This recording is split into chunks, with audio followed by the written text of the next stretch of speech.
네, 오늘 저녁부터 부흥회가 시작됩니다. 오늘 예배 설교를 준비하면서 기적을 꿈꾸는 2013 부흥회 이렇게 이제 제가 했어요.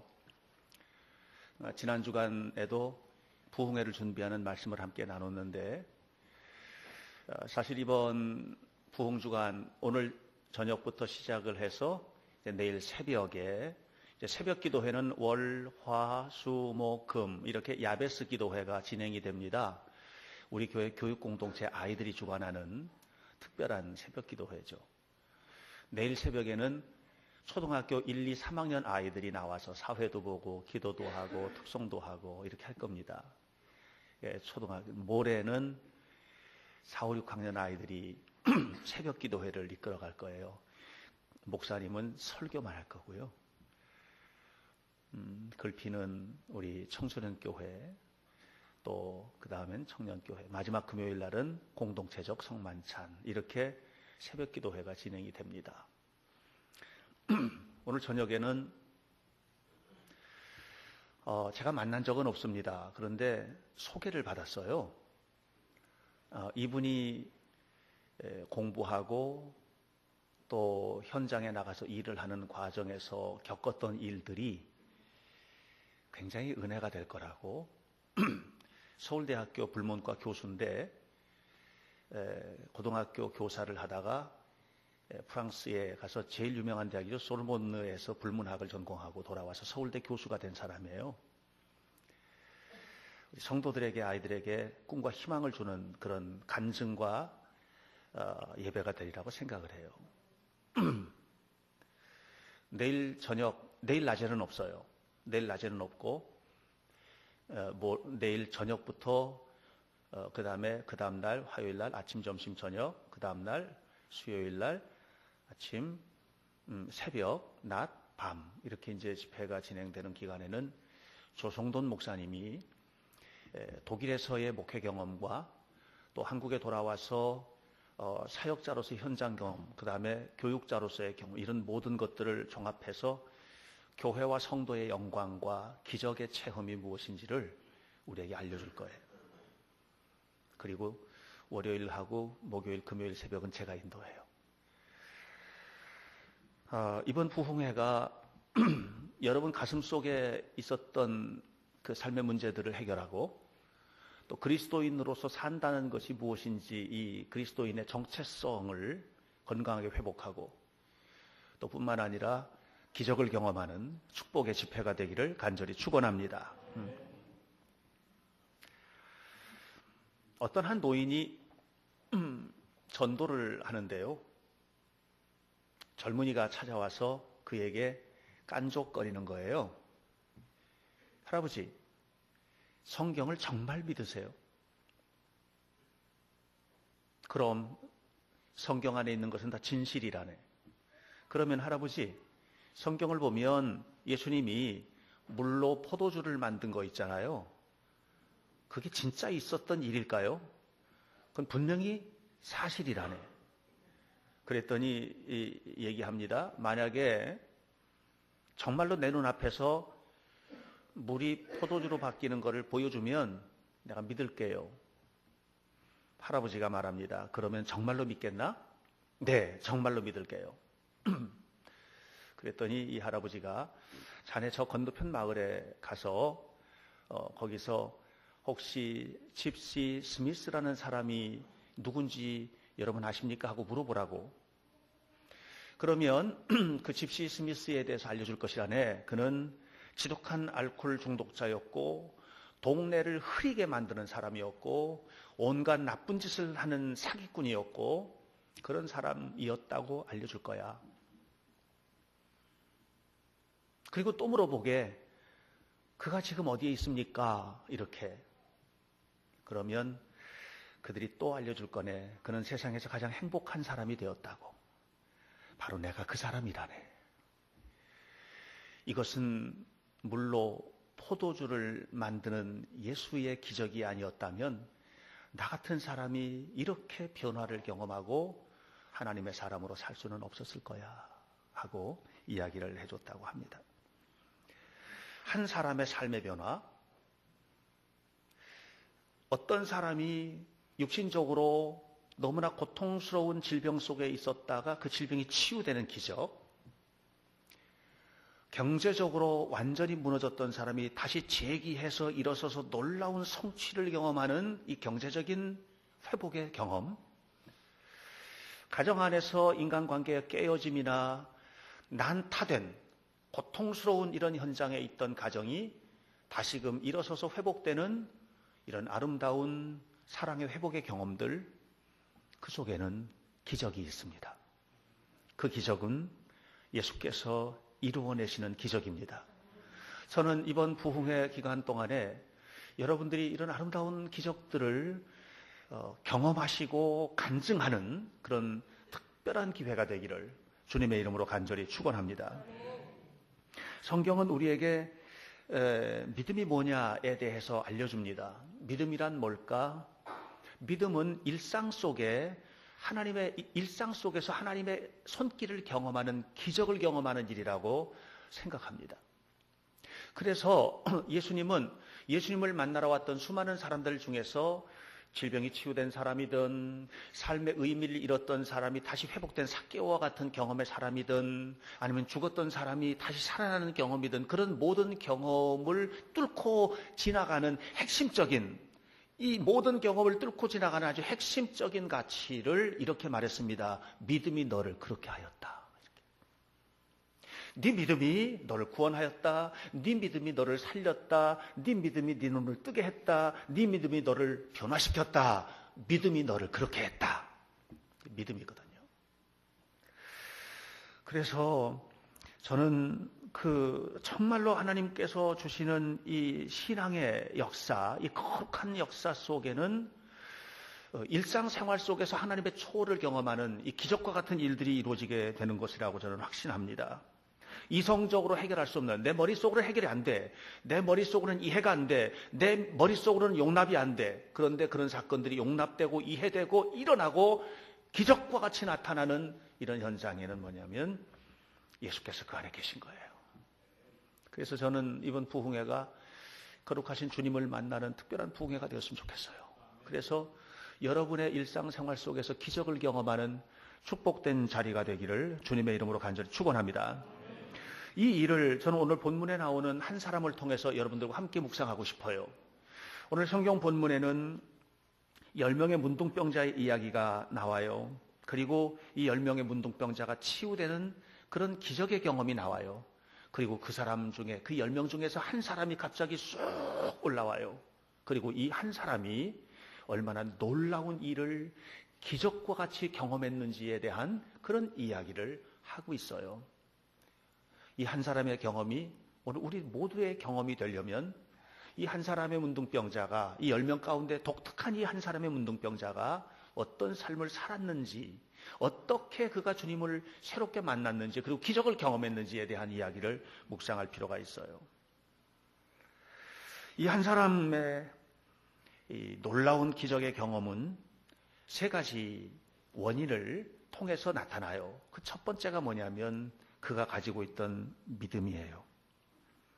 자, 오늘 성경에는 10명의 문둥병자 이야기가 나옵니다. 12절 말씀을 볼까요? 예수께서 예루살렘으로 지나서 사마리아와 갈릴리 사이로 지나가시는데 한 마을에 들어갔어요. 그리고 거기에서 문둥병자, 나병 환자 10명을 만났다. 이렇게 12절은 기록을 하고 있어요. 자, 13절에서 이 10명 모두가 다 동일한 음성으로 뭐라고 얘기하냐면 소리를 높였습니다. 그리고 예수님, 우리를 불쌍히 여겨주십시오 하고 큰 소리로 외쳤다고 했습니다. 자, 이렇게 외친 배경에는 뭐가 있냐면 예수님께서 고쳐주실 것이라는 믿음이에요.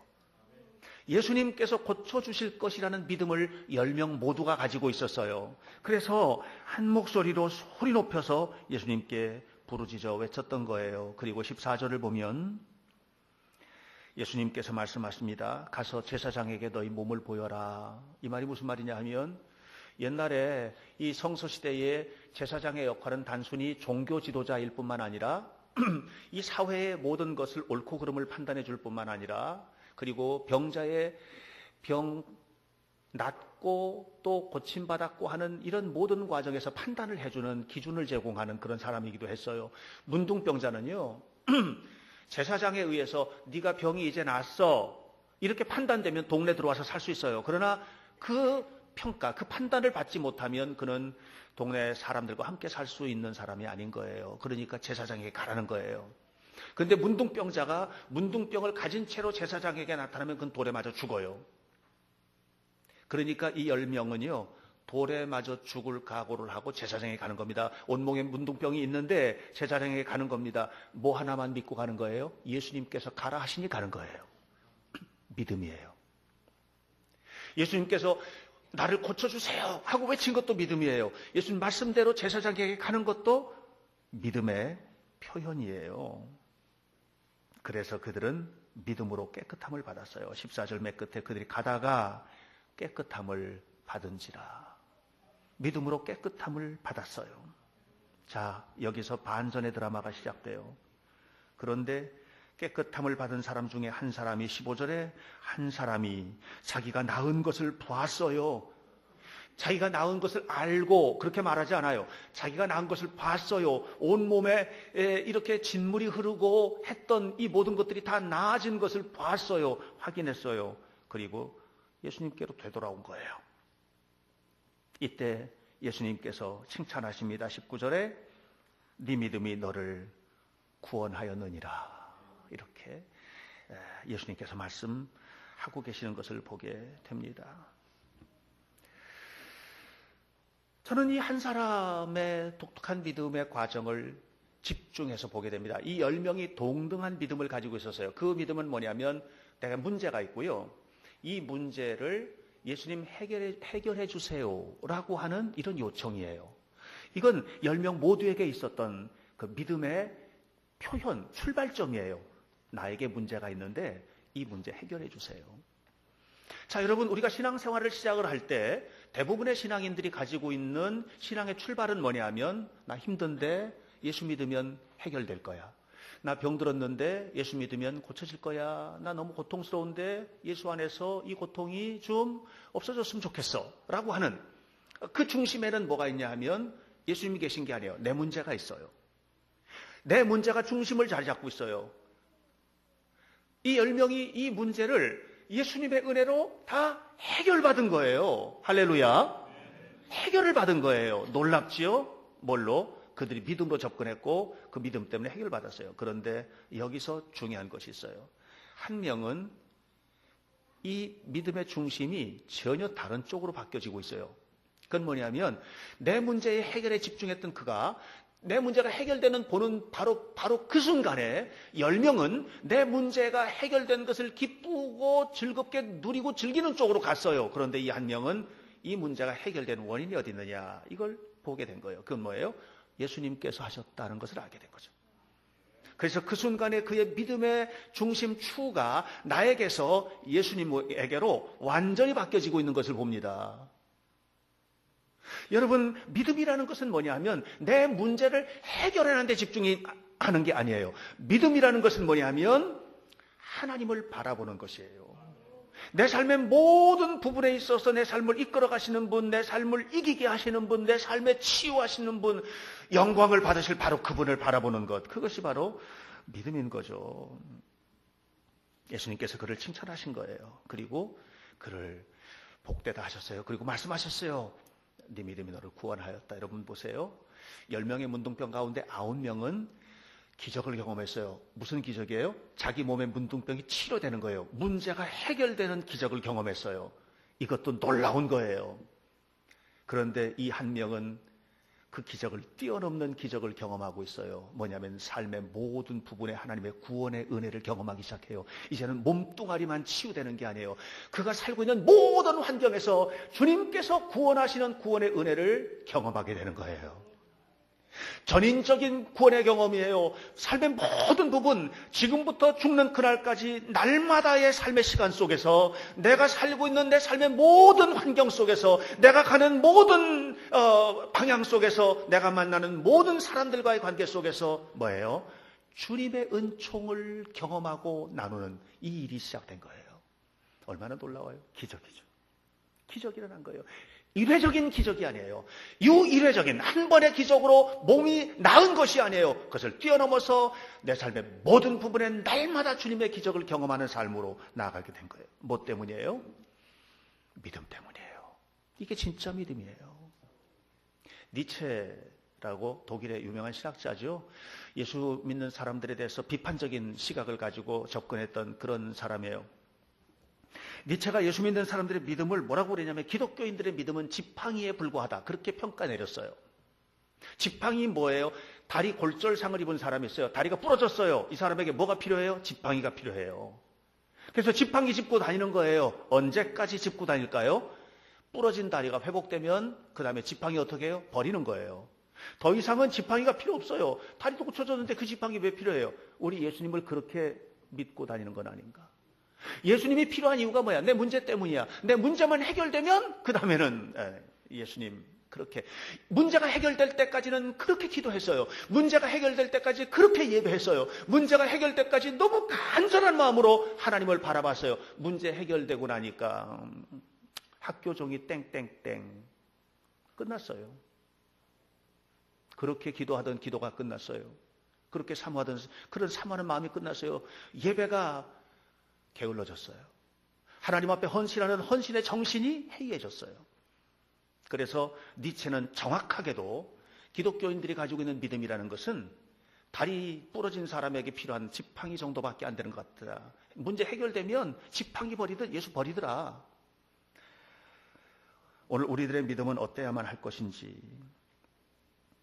사랑하는 성도 여러분, 저는 이번 부흥회가 여러분의 믿음을 점검하는 기회가 되기를 바랍니다. 그래서 여러분의 믿음의 깊은 부분까지 그냥 내 문제를 해결해 주세요 수준이 아니고 내 삶의 모든 부분들 속에서 그리스도의 영광이 나타날 수 있게끔 하나님 앞에 헌신하는 그런 집회, 그런 이런 부흥회를 통해서 여러분의 삶의 일상 속에 기적이신 주님을 경험하는 은혜가 임하게 되기를 간절히 축원합니다. 두 번째로 오늘 본문에 나오는 이 한 명의 문둥병자에게서 주목하고 있는 중심은 뭐냐면 그는 하나님께 예배하는 삶을 살았던 사람이라고 하는 것이에요. 오늘 본문의 주인공이 기적을 경험하게 된 원인 가운데 하나가 예배에 있다는 것이죠. 그리스도인의 모든 삶의 기적은 어디서 출발하느냐? 예배에 있어요. 그래서 예배를 통해서 우리는 하나님의 임재, 하나님을 만나는 경험을 해야 돼요. 오늘 이 시간에도 여러분들은 하나님을 만나는 경험의 자리에 오신 거예요. 이 시간에 하나님을 만나는, 이 하나님을 따뜻하게 만나는 은혜를 경험해야만 해요. 진실로 예배하는 삶을 살지 못하는 사람을 하나님은 절대로 쓰지 않아요. 여러분들이 하나님 앞에 쓰임받는 것이 복이에요. 그렇다면 예배의 자리를 지켜야만 해요. 15절의 말씀을 보면 한 사람이, 바로 이 한 사람이 10명 가운데 한 사람이 자기가 낳은 것을 봤어요. 그리고 큰 소리로 하나님께 영광을 돌렸다고 했어요. 16절에 그가 다시 돌아왔어요. 그리고 예수님의 발 아래 엎드렸다고 했어요. 하나님께 영광을 돌리는 것, 행위, 하나님 앞에 삶을 엎드리게 하는 것, 이것은 예배를 표현하는 가장 적합한 표현이라고 생각합니다. 그는 지금 예배하는 삶의 자리에 와 있는 거예요. 하나님을 예배하는 거룩한 예배의 자리에 지금 와 있어요. 제가 1월 마지막 주에 설교할 때 예배에 관한 얘기했어요. 예배는 worship이라는 영어 단어로 표현된다고, 예배, worship. 근데 이 worship이라고 하는 단어는 어디에 뿌리를 가지고 있냐면 worth, 가치 있다라고 하는. 예배는요, 가장 가치 있으신 하나님을 높이는 거예요. 예배는요, 인간이 하나님 앞에 드릴 수 있는 가장 가치 있는 행위예요. 그래서요, 하나님은 예배받기에 합당하신 분이고 우리는 당연히 예배를 해야 하는 그런 삶을 살아야만 하는 겁니다. 오늘날 많은 사람들이 무기력증에 걸려 있어요. 영적 무기력증에 걸려 있어요. 왠 줄 아세요? 하나님을 못 만나서 그래요. 하나님을 만나면 달라져요. 왜 하나님을 못 만나요? 하나님을 만나는 예배 자리를 틀림없이 확실하게 잡지 못하고 있기 때문에 그래요. 옛날에 우리 선배들은 달랐어요. 신앙의 선배들은 달랐어요. 우리 부모님들, 우리의 할머니, 할아버지 세대들, 그 전 세대들, 우리가 일제 치하의 그 고통스러운 과정을 거쳤어요. 6.25, 그리고 그 이후에 경제적인 어려운 상황들 쭉 거쳐왔어요. 그 모든 일들을 이겨낼 수 있는 힘을 공급받았던 장소가 어디냐? 예배의 장소였어요. 일주일 내내 예배의 자리를 그리워했고, 토요일이 되면 야, 내일이 주일이로구나, 주일을 준비하고, 주일이 되면 정말 정성스럽게 차려입고 교회에 와서 예배를 드리면서 하나님의 은혜를 경험했고, 그리고 그렇게 경험한 은혜를 가지고 또 세상에 나가서 정말 힘들고 어렵고 경제적으로 고통스럽고 힘들었던 그런 시대들을 이겨낼 수 있었던 힘을 공급받았던 거예요. 제가 저희 외갓집이 교문리라고, 남양주 교문리라고 하는 곳에 살았거든요. 포도원, 거기에 포도원이라고 하는 그런 동네에 살았어요. 가끔 가면 우리 외할머니가 항상 그런 얘기를 했어요. 주일이 며칠 남았나, 그런 얘기를 하시는 거예요. 그 주일을 기다리는 거예요. 토요일 날이 되면요, 이분은 희한한 행동을 하는 거예요. 다리미, 옛날에는 지금처럼 전기 다리미도 아니잖아요. 다리미, 그걸 가지고 돈을 다리는 거, 돈을. 그래서 할머니 뭐 하세요? 그러면 이거 내일 하나님 앞에 헌금할 거야. 그런데 지금처럼 은행에 가서 새돈, 어떤 분은요, 헌금을 하려면 꼭 은행에 들여서 새돈을 받고다 헌금하는 사람들도 있어요. 지금도 그런 분들이 있거든요. 그거 안 되니까 그때는 그런 거 없잖아요. 그러니까 이 다리미로다가요, 숫다리미로다가 돈을 다리고 있는 거예요. 헌금한다고. 그러니까 지금 목사가 돼서, 그때는 그게 좀 이상했어요. 근데 어린 시절이니까. 근데 지금 와서 돌이켜보면 얼마나 감동적으로 주일을 준비하는 행위인가, 그런 생각이 드는 거예요. 하나님께서 그 가문을 축복하셨어요. 피난민 가정, 아무것도 없이 보따리 하나 싸들고 내려와서 피난민 가정이었는데, 그 가정에서 대단한 사람들이 일대 지나고 그 대 지나고 그 다음 때, 이미 그 다음 때의 가문이 달라졌고, 그 다음 때에 대한민국을 이끌어가는 리더들이 많이 나왔어요. 놀라운 일들이 벌어지는 거예요. 예배는요, 여러분, 예배는 하나님의 능력을 우리의 삶 속에 끌어들이는 거예요. 그래서 우리가 이 성경 본문에 나오는 이 놀라운 기적을 경험한 이 사람이, 이 기적이 이제는 특별한 것, 이 문둥병이 낫는 특별한 것, 아주 굉장히 특별한 사건, 그 사건을 뛰어넘어서 삶의 모든 부분에서 구원을 경험하는, 하나님의 영광을 드러내는 그런 삶으로 나아가는 그 핵심 속에 뭐가 있냐? 바로 예배가 있었다는 거예요. 사랑하는 성도 여러분, 우리는 하나님 앞에 예배할 때 형식적으로 해서는 안 됩니다. 습관적으로 예배하는 거 안 됩니다. 예배하는 자리에 나와는 앉아 있지만, 예배는 나와 있지만 진짜로 예배하지 않는 그런 예배자는 하나님 다 아십니다. 이번 부흥회를 통해서도 여러분들이 예배를 통해서 하나님 앞에 삶을 들이셔야 돼요. 부흥 집회 시간마다 진행되는 그 예배를 사모하고 기다리고, 그리고 그 예배를 통해서 하나님을 만나기를 간절히 기다리고, 그리고 그 속에서 기적의 하나님의 역사를 경험하는 그런 부흥회가 될 때, 이번 부흥 주간의 1년의 행사들이 기적을 일으키는 아름다운 집회가 되리라고 확신합니다. 마지막으로 오늘 성경 본문에 나와 있는 이 한 명의 문둥병자에게서 볼 수 있는 기적의 조건이 뭐냐? 그것은 깊은 감사입니다. 자, 오늘 성경 본문의 이 주인공의 기적의 체험은 결정적으로 감사에 있는데, 16절 말씀을 보세요. 16절에 그가 돌아와서 제일 먼저 했던 일이 뭐예요? 엎드렸고 그리고 감사했다 그랬어요. 예수님 은혜에 너무 고마운 거예요. 감사했어요. 이것은 그냥 형식적인 감사가 아닌 거예요. 정말 감사한 거예요. 우선순위의 결단이라고 하는 거예요. 우선순위의 결단이라는 게 뭐냐면 이런 거예요. 가다가 10명이 가다가 제사장에게 가다가 병이 났잖아요. 그죠? 병이 났어요. 그러면 이제 뭘 할까?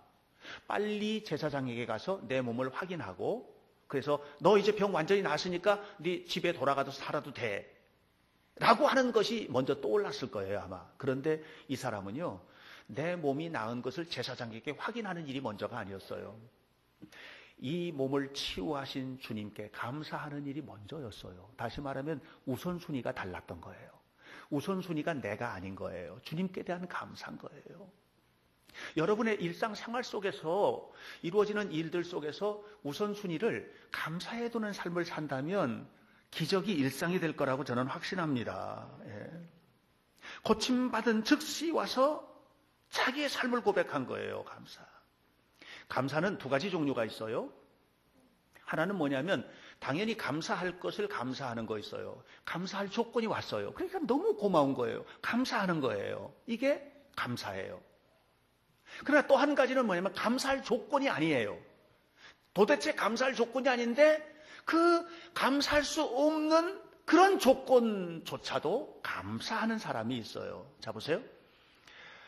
지지난 주간에 제가 전화를 한 통을 받았어요. 우리 교회에 이제 아기를 곧 출산하게 된 최우성 성도가 있는데, 이 혈소판 수치가 너무 낮아가지고 아기를 못 낳게 된다는 거예요. 수술도 안 되고 자연분만도 안 된다는 거예요. 그래서 아기는 그랬더니 아기는 건강한데 분만을 하게 되면 엄마는 위험하다는 거예요. 생명이 위험하다는 거예요. 혈소판 수치가 너무 낮으니까 얼마나 걱정이 돼요. 그래서 정말 간절한 마음으로 기도를 했어요. 그런데 그 두 부부가 지난 주일날 교회를 나왔어요.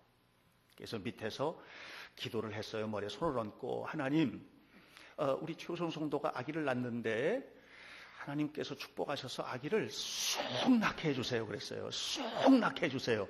그게 원색적인 표현이기는 해요. 잘 낳게 해주세요 하고 고상한 표현을 했으면 좋을 텐데 쑥 낳게 해주세요. 근데 월요일 날 아기를 쑥 낳았어요.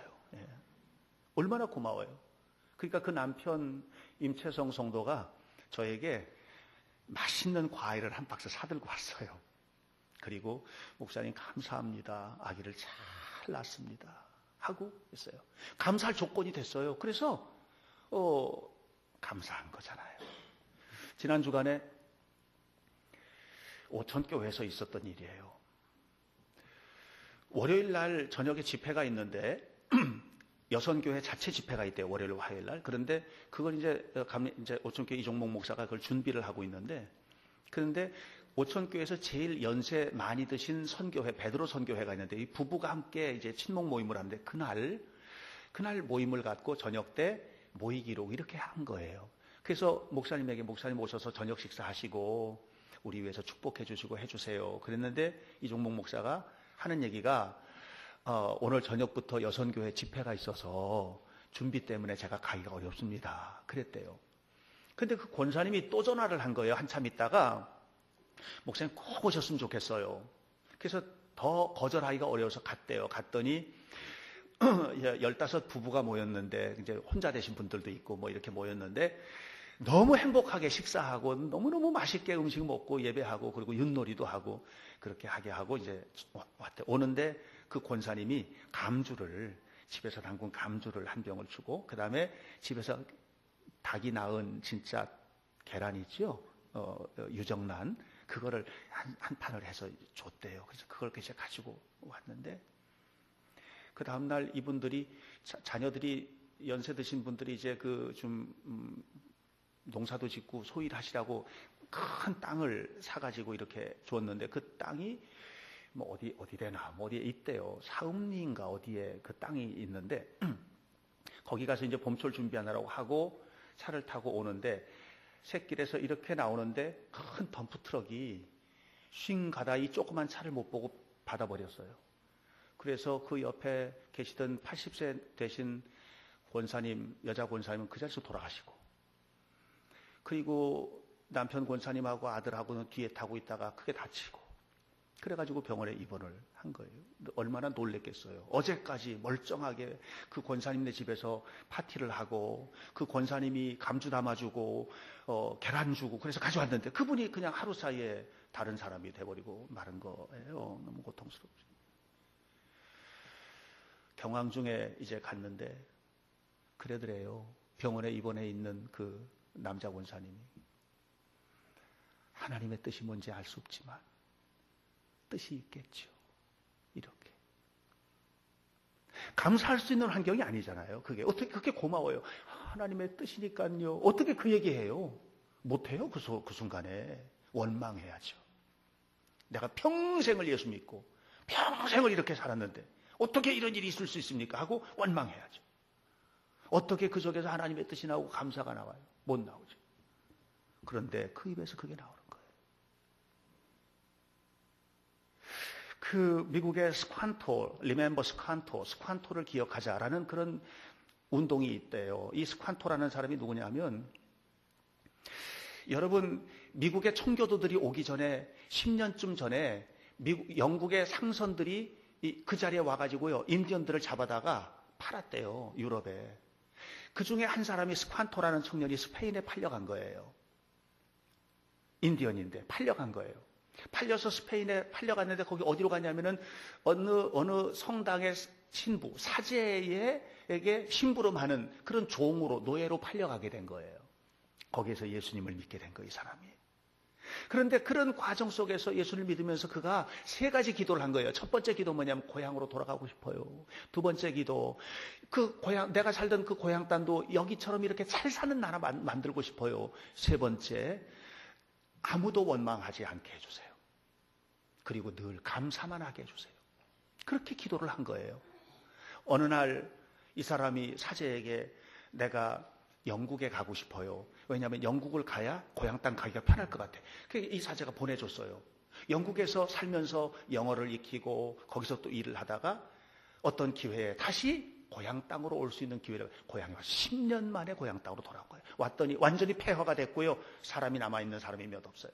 그 사람들 데리고 거기에서 뭐냐면 옛날 그 행복했던 그 땅을 다시 건설하는 거예요. 네, 건설하는 거예요. 그리고 그 후 1년 만에 거기에 누가 오느냐? 메이플라워 홀을 탄 영국의 청교도들이 신앙의 자유를 찾아서 그곳에 온 거예요. 그 사람들을 누가 맞아요? 스퀀토가 유창한 영어로 그들을 맞이하고, 그리고 그곳에서 사는 동안에 옥수수는 어떻게 심고 뭐는 어떻게 하고 어떻게 살아야 되고 하는 것들을 다 가르쳐줘요. 그리고 1년 후에 함께 추수감사 축제를 벌이게 되죠. 이게 최초의 추수감사 축제입니다. 스퀀토는 죽었습니다.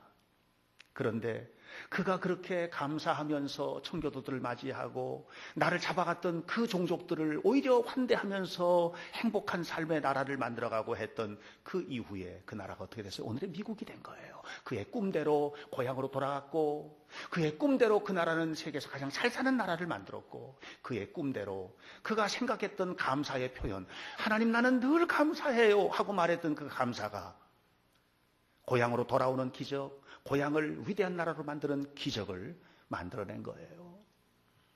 저는 여러분, 불평할 조건이 산더미처럼 많아도 감사를 헤집어서 찾아보시길 바라요.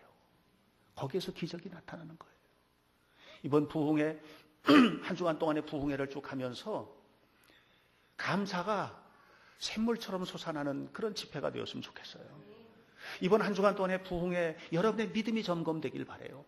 열심히 예배를 참석하시길 바라요. 그리고 여러분들에게 감사의 조건들이 생겨나게 되기를 바라요. 그래서 이번 한 주간의 부흥회가 여러분들이 그토록 꿈꾸는 기적이, 여러분들의 그토록 꿈꾸는 문제의 해결이 삶 속에서 경험되고 이루어지는 아름다운 부흥회가 되시고, 그를 통해서 복된 삶을 살아가시기를 주님의 이름으로 간절히 축원합니다. 기도하겠습니다. 살아계신 아버지 하나님, 오늘도 우리와 함께 하시는 주님의 이름을 찬송합니다. 오늘 저녁부터 우리 교회 부흥회가 시작됩니다. 하나님, 부흥회는 특별한 집회입니다. 특별한 예배입니다. 우리가 모든 예배가 다 특별하지만 그 가운데서도 특별히 준비된 예배입니다. 이번 부흥회를 통해서 우리 성도들 기적을 경험하고 또 그 기적을 체험하는 것들을 나누고 더 복된 교회로, 더 복된 가정으로, 더 복된 일상으로 삶을 살아가는 아름다운 부흥회가 될 수 있도록 도와주시고, 오셔서 함께 말씀을 나누는 목사님들 모두에게 우리 주님께서 친히 함께하여 주옵소서. 오늘도 우리와 함께 하시는 주님, 이 예배 은혜 받은 성도들 한 사람 한 사람과 동행하시고 하나님의 영광이 드러나도록 인도해 주옵소서. 주 예수 그리스도의 이름으로 기도하옵나이다. 아멘.